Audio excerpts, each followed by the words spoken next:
may be Christmas, but housewives never get a day off. I think that might be my Real Housewives tagline if I'm ever invited on the show. What's up, you guys? It's Erin Robinson here with Clevver News, and unfortunately, this isn't my audition tape to be the next Real Housewife. Instead, I'm here to give you a brief synopsis of all the top moments from the Real Housewives franchise that you might have missed this year. So buckle on up, grab some Pinot Grigio, if you're old enough, that is, and get ready because it's turtle time, baby. We're gonna start with the most recent news from last month's BravoCon in New York City. Amid Vanderpump Rules star Stassi and Tom finally using their bartending skills.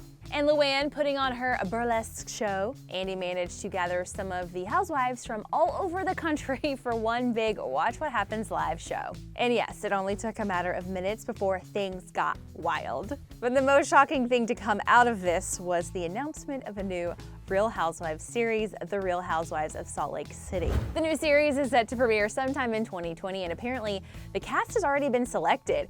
About choosing Salt Lake City as his newest destination, Andy Cohen said, "You didn't see it coming, but I have to tell you, in Utah, you have the majesty of the mountains, the Mormon religion, an exclusive community of people who have very successful businesses who live in their own universe." Salt Lake will be the 10th installment of the series and will join other fan favorites like New York, Beverly Hills, and Orange County. And speaking of old favorites, a new series announcement wasn't the only thing to come out of BravoCon. A question was posed to some of the OG members of the Housewives franchise, including Ramona Singer and Vicky Gunvalson, about who exactly put the Housewives on the map as a television series. You said that New York put the Housewives on the map, and but Orange County came first. Well, needless to say, there was a lot of disagreement about who the more iconic housewife is. I put you on the map. No. There would be no Housewives without me. New York Times, Wall Street, New Yorker, Post. My girls are kicked out of school. You were on all those. No. And in the end, there was no final decision that was reached, so we're gonna chalk it up to maybe a draw. And I'm just gonna keep my opinions to myself because they always get me in trouble here on the internet. So earlier this year in March, Giudice was released from prison after 3 long years.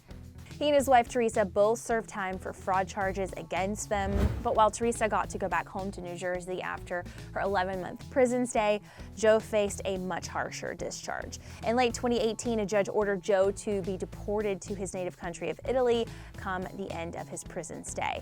He spent the next few months in an ICE detention center along with hundreds, if not thousands, of other people who had tried to immigrate to the United States. He was finally sent back to Italy in October, where he continues to fight for an appeal to his deportation. And that is not all. Amongst all of the couple's legal troubles, they also faced personal issues as well. There were cheating allegations that arose on both sides, and once Joe was demanded to leave the country that he has lived in for the past 45 years, Teresa claimed that she didn't know if they could continue to stay married. So a divorce might be looming over the couple, which has yet to rear its head. So in next year's Housewives recap, expect us to either talk about the reconciliation or something hopefully not less than a happy ending. New Jersey wasn't the only city that saw some legal troubles this year. Right over the turnpike in New York, LuAnn faced some issues of her own. She was ordered into custody due to a parole violation in May. LuAnn was briefly handcuffed in Palm Beach, Florida, but was never actually brought to jail despite reports that she was.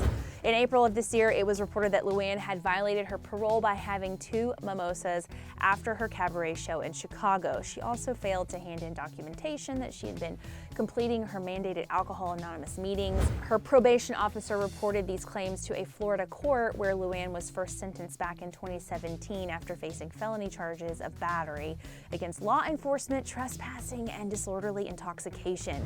So after her parole violation, LuAnn was brought back to Florida courts where she had to face a judge again. Fortunately, LuAnn admitted to a judge that she had violated her parole and was released with no additional times, but new terms to her probation.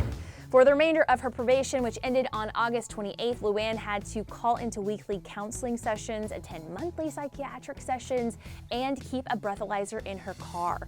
After the incident, she said, "I'm glad the judge was understanding once made aware of the evidence provided, and I was then released. I am now looking forward to completing my remaining few months of probation. I want to put this behind me and move forward with my life."